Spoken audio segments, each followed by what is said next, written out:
फिर से वापस आते हैं, उस खबर का रुख करते हैं। रेमल तूफान हिट करने वाला 26 से 27 तारीख बताई गई है। नवीन भटनागर इस वक्त डिजास्टर मैनेजमेंट एक्सपर्ट हमारे साथ जुड़ गए। नवीन जी, क्योंकि इस सीजन का पहला चक्रवात है ये, हम चाहेंगे कि आप बताइए कि कितना इससे नुकसान हो सकता है, क्या कुछ एहतियात जो है वो बढ़ते जा रहे हैं और किस तरीके से आंका जा रहा है। ये अभी 100 टू 120 किलोमीटर की स्पीड से आ रहा है और हमको वेल इन एडवांस इन्फॉर्म हो गया है। ये 26 तारीख नहीं तो 27 की सुबह तक ये जो ख़ास तौर से सुंदरबन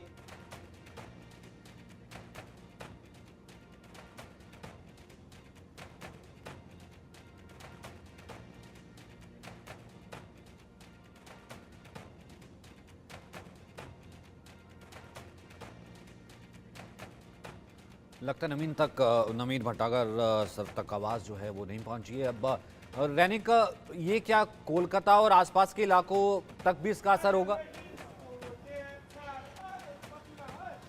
एकदम ही देखिए, आईएमडी की तरफ से जो कहा जा रहा है कि ये पहला इफेक्ट पड़ेगा सुंदरबन एरिया में और उसके बाद ही जो कोस्टल साइड है पश्चिम बंगाल का, वो कोस्टल साइड में सबसे ज़्यादा इफेक्ट आएगा। मगर इसका इफेक्ट कोलकाता, हावड़ा, उत्तर चौबीस परगना, उसके साथ पूर्व मेदिनीपुर, पश्चिम मेदिनीपुर, ये सब जगह में भी आएगा, ऐसा आईएमडी की तरफ से कहा जा रहा है। आईएमडी की तरफ से ये कहा जा रहा है कि जो एक टाइमलाइन दिया गया है, जो टाइमलाइन में कहा जा रहा है कि आज शाम में ये जो डीप डिप्रेशन है, वो डीप डिप्रेशन चक्रवात रेमेल का रूप लेगा और उसके बाद ही कल सुबह से ये चक्रवात धीरे धीरे आगे आते रहेगा, जो कि काकद्वीप से अभी 650 किलोमीटर दूर में है, वो धीरे धीरे सामने आने लगेगा और उसी टाइम में बांग्लादेश की तरफ उनका रूट हो सकता है। और अभी तक जो रूट दिखाई दे रहा है उसमें बांग्लादेश का जो कोस्टल साइड है, बांग्लादेश और वेस्ट बंगाल का जो कोस्टल साइड, उसका मिडिल में वो हिट करने वाला है। ऐसा जान लेते हैं। नवीन जी हमारे साथ जुड़ गए।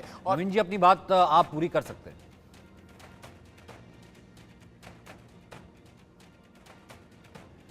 नवीन जी, आवाज आ रही है आपको? जी जी आ रही है। मैंने कहा आप अपनी बात पूरी कर सकते हैं, आप बता रहे थे डिटेल। जी, तो ये हमारे पास जो लेटेस्ट इक्विपमेंट हैं उनकी मदद से हमें पता लग गया है कि ये 26 की शाम तक न तो 27 की सुबह तक ये बंगाल एरिया में हिट करेगा। उसके लिए हमने तैयारी कर ली है। अभी से ही समुद्र में लोगों को नहीं जाने की सलाह दी गई है और इसके अलावा जो प्रिपरेशंस है की गई है और एनडीआरएफ की बटालियंस को भी जो टीम है उनको भी तैनात कर दिया गया है, उनको रेडी रहने के लिए बोला गया है। स्टेट गवर्नमेंट के जो स्टेट डिजास्टर फोर्स है और पुलिस है, इन सबको भी रेड अलर्ट पर रखा गया है क्योंकि ये तूफान आ रहा है, इसमें दो राय नहीं है। और कितना भी कम होगा, हो सकता है बढ़ जाए।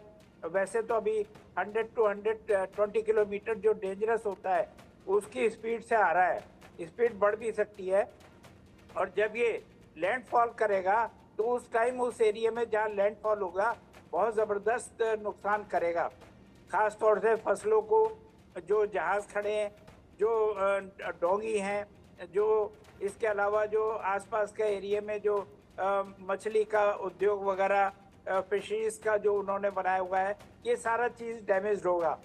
इसके अलावा जो झोपड़ियाँ बनी हैं वो भी डैमेज हो जाएंगी, तो और बिल्डिंग्स को भी नुकसान पहुंचेगा। इसके अलावा जो इसके साथ साथ बारिश आएगी, तेज़ हवा और आंधी आएगी, जिससे जो खंभे उखड़ सकते हैं रोड में। अच्छा, पानी बैकलॉग मारता है, उससे जो है पूरा रोड में और घरों में सब में पानी भर जाएगा और बहुत ज़्यादा नुकसान होगा, जैसा कि पहले भी हमने देखा है और लगातार हम लोग देखते रहते हैं। लेकिन इसमें घबराने की बात नहीं है। जो हम लोगों ने ख़ास तौर से एनडीआरएफ और एसडीआरएफ ने आसपास कोस्टल एरिया के लोगों को बहुत तैयारी करवाई है। इनको जो है सामान भी काफ़ी दिया गया है और राज्य सरकार भी इसके ऊपर बराबर निगाह बनाए हुए, ख़ास तौर से हमारा नेशनल लेवल पे इस पे बहुत ध्यान दिया जा रहा है। और मैं समझता हूँ कि इसके अंदर जो भी मदद होगी वो अपने नेशनल लेवल पे भी की जाएगी और लोगों को घबराने की ज़रूरत नहीं है। केवल यह है कि बाहर ना निकलें इस दौरान और अपना सामान को सुरक्षित करने के लिए कहीं पक्की बिल्डिंग में जो ऊपर है, शेल्टर्स हैं, वहाँ ले जाएं। जानवरों को खुला छोड़ दें क्योंकि जानवर ज़्यादा मारे जाते हैं। जानवरों को खुला छोड़ दें उनको सेफ एरिया में ले जाए और बाकी अपना जो बुजुर्ग हैं, बीमार लोग हैं, उन सबको जो है सेफ हाउस में या शेल्टर होम में वहाँ ले जाएं। वहाँ गवर्नमेंट ने पूरा अरेंजमेंट किया है खाने पीने का, सब चीज़ का, और गाड़ियाँ भी लगाई हैं और आपको शिफ्टिंग भी कराई जा रही है। तो इसलिए घबराना नहीं है, राज्य सरकार पूरा ध्यान रख रही है। साथ में केंद्र सरकार जो भी मदद होगी वो दे रही है केंद्र सरकार, और बराबर इंस्ट्रक्शंस भी दी जा रही हैं। तो इस संकट की घड़ी में सब लोग बंगाल के लोगों के साथ है। अब ये देखना है कि ये आगे जाके कहाँ ट्विस्ट होता है, हल्का होता है या बढ़ता है, और कहाँ वो ट्विस्ट हो जाता है, ये जब कल ही पता लगेगा कि ये किस डायरेक्शन में आ रहा है। और जहाँ आगे ये स्विच होगा तो उस एरिया के अंदर भी तैयारी कर दी जाएगी। वैसे रेड अलर्ट कर दिया गया है चारों तरफ, और ये तेज बारिश आदि और इससे जो नुकसान है वो तो होना ही है, उतना तो होता ही है, और उसको जो प्रिवेंटिव मेजर्स है वो लिए जा रहे हैं। जी, हालांकि पश्चिम की तरफ ही है, पर क्या उत्तर की तरफ भी जब तेज बारिश, हवाएं और चक्रवाती तूफान, जब आपने कहा कि देखना होगा कि कैसा थमता है, ये इसका असर आ सकता है यूपी आसपास के इलाकों में, दिल्ली और आसपास के इलाकों में यहाँ हीट वेव है, क्या इस तरफ भी हम देख सकते हैं कि कुछ मौसम चेंज हो सकता है? बिल्कुल होगा, मौसम चेंज होगा और इसका असर जो है आएगा, दिल्ली तक आएगा इसका असर, क्योंकि ये तूफानी हवाएं जो हैं इसकी स्पीड बहुत होती है। ये अपने साथ पानी और हवा, ठंडी हवाएं लेके आएंगे, तो इनका असर होगा। तो उसमें कोई प्रॉब्लम नहीं और उसमें कोई घबराने की आवश्यकता नहीं है। उसमें जो है बस यही है कि अपना अपने घरों में रहें और जब तक ज़रूरत ना हो दाएं बाएं ना घूमें। मैंने पर्सनली ये बात देखी है और मैं आपके चैनल से और दूसरे चैनल से भी बताया है। कई फोटोग्राफी और वीडियो के शौकीन वो लोग रोड पे निकल जाते हैं, कोस्टल एरिया में खास तौर से वो घूमते हैं, वीडियोग्राफी करते हैं और अपना थोड़ा सा वो करते हैं, वो ना करें क्योंकि उनकी जान को खतरा हो सकता है।